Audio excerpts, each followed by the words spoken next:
សូមគោរពជំរាបសួរពុកម៉ែបងប្អូនអរគ្នាខ្ញុំបាទសាយប្រសិទ្ធធីមីឌាមានទទួលរៀបចំតារាសម្ដែងគ្រប់វ័យ model DLKL ឬក៏តារាចម្រៀងតារាកំ pl តារា TikTok របស់ជាច្រើនប្រមូលផលិតផលឬក៏ចូលរួមកម្មវិធីផ្សេងៗមិនថាសាច់រូបភាពរឿងខ្លីបងអាចតាក់ទងមកកាន់រូបខ្ញុំបាទសូមអរគុណគោរពជំរាបសួរទៅដល់ពុកម៉ែបងប្អូនអរគ្នា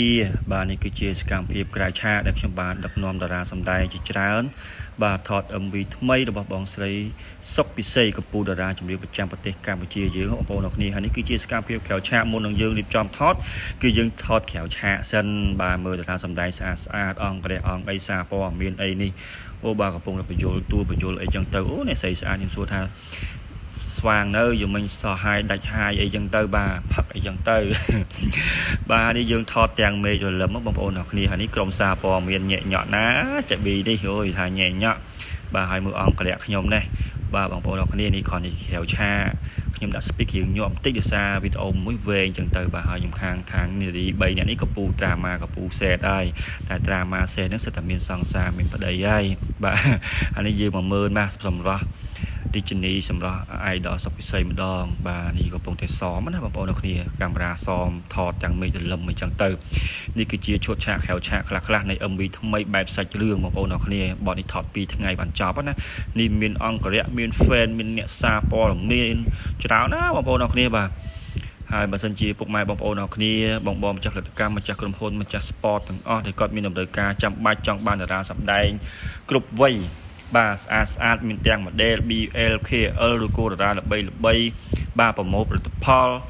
ឬក៏ធ្វើជាអាជីវកម្មថតអ្វីមួយបងប្អូនអាចតាក់ទងមកកាន់លោកខ្ញុំបាទបានខ្ញុំបាទមានរៀបចំជូនតែម្ដងបងប្អូនអរគ្នាមានរឿងភាគរឿងខ្លីទៅសេសាច់រឿងទទួលដឹក sport ដឹក TVC ដឹកអីទាំងអស់តែម្ដងណាបាទឥឡូវកលែកមើលក្រៅឆាកយើងវិញទៀតមិនទាន់ចប់ទេព្រោះវីដេអូនេះ3នាទីជាងឯណោះបាទបងប្អូនឃើញអញ្ចឹងថាអ្នកសិល្បៈមួយគឺមានការតស៊ូណា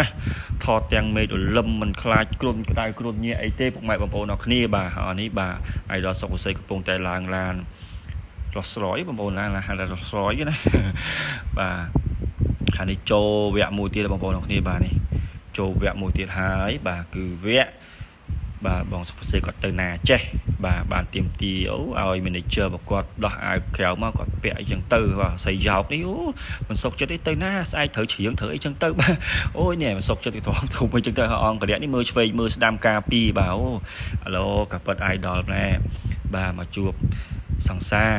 ត្រូវសារព័ត៌មានប្រមាញ់ទៀតបងប្អូនអរគ្នាបាទ